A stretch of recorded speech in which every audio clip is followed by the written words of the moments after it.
The truth about unseen forces. This was about 5 years ago. I had just moved into a new 2-bedroom apartment on the east side of the city here in London. It was a nice yet small place, just big enough for our family to live comfortably in. The rent was reasonable, only about $650 a month inclusive. Things were finally looking up after a long, hard couple of years. A couple of days had passed after we moved in. Everything seemed to be going great. I was in our living room tidying up as the kids were in bed, and when I heard my daughter scream, "Mommy! Mommy!" I ran to her bedroom door when she was already standing, pointing inside her room with complete fear. "I saw a boy, Mommy! I saw a boy!" I was speechless. My mind was drawing a blank as I tried to get my thoughts in place. Before I can get a word out, she said in a stuttering, shaky voice, "He was skipping in my room, Mommy. He just disappeared. I don't want to sleep in there. I don't want to."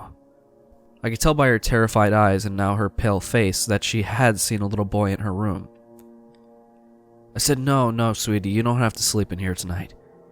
You can lay down with Mommy on the couch until you fall asleep, okay?" She nodded in compliance, and then I gave her a gentle hug, picked her up, and carried her to the couch and snuggled up with her until she eventually fell asleep. The next day came and soon turned into night. My daughter did not want to sleep in her room. I didn't blame her, not after what happened the previous night. I gladly allowed her to sleep on the couch for one more night and assured her I would gladly move her into her brother's room tomorrow and move him into her room. She was definitely happy about that. The following day I did as I promised. I went and started moving all their dressers, beds, and clothes out from one room to another. I was just about finished. All that was left was their toy bins and their closets. I grabbed the broom to give the room a quick sweep when right in front of my eyes, my daughter's toy bin slid from one end of the closet to the other. I literally froze right in my place. My eyes must have been the size of golf balls. I was in instant panic mode. My heart stopped for a brief moment and then began pounding so hard I could hear it in my head. My throat tightened and it was so hard to breathe.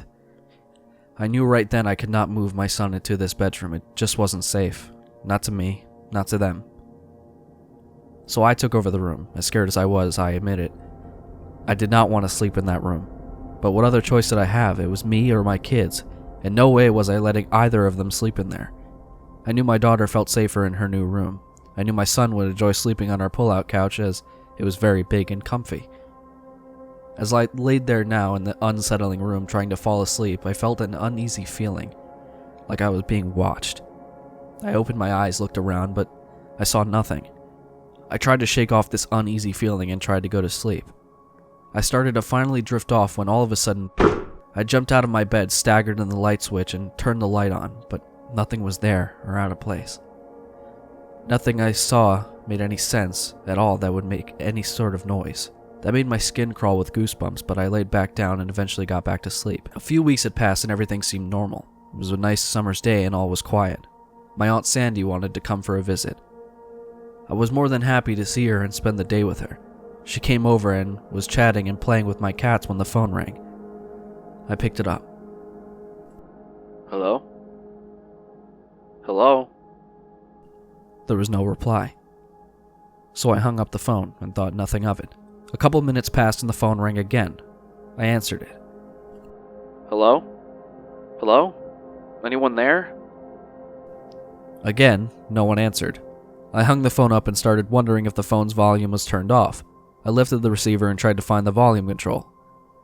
My aunt quickly grabbed the phone out of my hand and said in a snippy voice, "I will fix it." I told her it's okay, I could check the phone, but she refused to give me the phone back. We started bickering back and forth over the phone when I seen in the corner of my eye, my clear flower vase lift off my desk, floated in the air, paused for a split second, then whipped across the living room, hitting the center shelf and ricocheting off the heater below our large window, just missing my aunt's head. If she didn't duck to check the phone jack, she would have been hit. That's a fact. She stood up and looked at me, as if I threw the vase at her. But no way. It wasn't me, I said, hoping she would believe me. I was just as stunned as she was. I tried to explain what I saw and what had happened, but my aunt got so scared she called her husband Dave to come pick her up. I knew at this moment she would never return back to my place again. and this was just the beginning. My nephew came over for the night. We all camped out and had a sleepover in the living room. Everyone fell asleep and so did I. Shortly after, I heard a scream and jumped from my sleep. I tried to make my way through the dark to the bathroom, where I found my oldest nephew Mackenzie on the floor in a fetal position. He was just shaking, trembling all over. I grabbed his arms lightly and asked him if he was okay and what had happened. He said, shaking and crying, I went to the bathroom, and when I went in, I walked into someone and fell down. It was a man. A man? I thought it was a little boy. Now, a man too, are you sure? I asked him, as I felt bad for him. Yes, I'm sure, he said with determination. He walked right through the wall, he shouted as he continued to cry in sheer terror. I told him it was going to be okay as I helped him stand up. I asked him if he still needed to go to the bathroom as I could wait outside the door to protect him if needed, but he didn't want to go to pee anymore. He just asked me if he could stay up and watch movies with me until he can go back to sleep. I agreed and I tried to help him relax. After a while, I started to have night terrors. No matter what I did, no matter what I thought about, I would keep having very bad, livid dreams of being chased, hunted down, people trying to run me over. And the worst dream of my life, watching my brother be skinned alive, tossed out a window and later ran over by a car by the killers who killed him, to later have them hunt me down like prey. And the nightmares always ended with me having to stab someone or fight for my life. The dreams got so bad I was screaming many nights in my sleep. And I mean screaming. Help me! Help me! Leave me alone! Punching, kicking, cursing, and sweating. I know this is true because I woke up myself many times during my screaming, as did others in my house would wake me up from my terrorizing dreams. It got to the point I was afraid to sleep because I knew I was going to have a horrible, gruesome night terror. One day I was surprised to answer my door to the neighbors downstairs. She was concerned about the scream she heard in the middle of the night so often. I told her everything was okay and thanked her for her concerns as I didn't want to tell her anything that was happening. Well, I didn't want to look crazy. I said goodbye and to have a good day as I went to close my door, but what she said next shocked me to my core. You know, I used to live in your apartment a couple years ago. Curiosity hit me like a ton of bricks. She continued on saying, I had to move out into my mother's apartment downstairs because my son wouldn't use the bathroom. He was petrified of the man he kept seeing in there. She told me your son was in the bathtub having a bath when a man's ghostly face came through the wall and was staring at him. She believes it was a man who was murdered there a few years before she moved in. This to me was enough proof that my nephew did indeed see a man walk through the wall. We talked for a short time, and that's when I told her what was really happening. From the little boy skipping, to the sliding toy bin, from the loud bang to the vase being whipped up at my aunt, from the man in the bathroom and the night terrors. Some time had passed and we continued to save as much money as we could to find a new place, as no one felt safe in the apartment. But as we saved, things got worse. The children toys would just start going off at any random time, day or night. Car toys honking. Toy guns blazing, doing the ray gun sound. The toy gun lit up all the time. We took the toy batteries out and they still went off. Our telephone ringing with dead silence on the other end, or the odd screech coming through the phone. From the knocking on the walls to the objects being thrown across the rooms. Dishes being thrown around by themselves out of the cupboards. The kitchen table once having everything whipped off of it in one fellow swoop. From people having their arms, legs, shoulders touched by unseen forces. To pulling out of people's hair to seeing hallucinations such as orbs, shadows, blood, and fast-moving dark shapes. Sort of like a cat running by quickly but you can't find the cat. Then the yelling, arguing, frustration, and financial issues. The stress and lack of sleep was wearing me down. Then began the pushing and random accidents. As an example, my son started to climb up on the window sills 3 stories high and was going to jump because the little boy told him he could fly. A mother's true fear. I finally found a new place and was awaiting the last couple of weeks before we were allowed to move into our new place. I was happy to finally be getting out of there. And just when I thought everything was going to be okay, and that it couldn't get any worse, I realized I was dead wrong. One night, my boyfriend came to visit.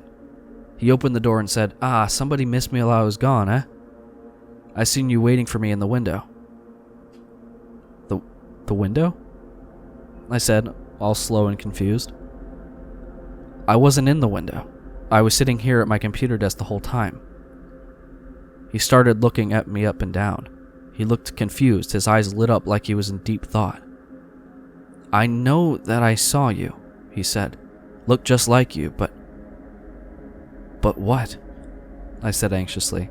Well, he said, "Now that I come to think of it, your hair was up in a ponytail and I'm pretty sure you were in a gray top." A gray top? I'm clearly in a red top and my hair is down, not in a ponytail.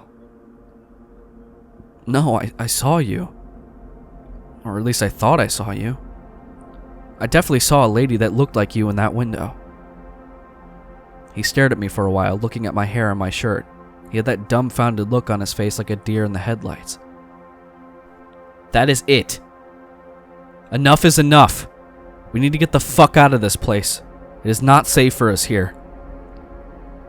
What if that lady's spirit can change into me? What else could it do? Would it appear to my children as me and convince them to do dangerous things? Could that possibly get them hurt or killed? I couldn't stand the thought of that possibly happening, and these things were definitely getting way too crazy. For the last 2 weeks in that apartment before we moved out, we bunked together in the living room so no one would be alone. Everyone felt more safe that way. I have no clue to this day what unseen forces we're dealing with in that old apartment, but as crazy as it seems, I know something hides in that place. Something fierce, dark, and evil. I don't know how we lasted 3 years in there, but one thing is for sure. We are a lot happier now that we finally moved.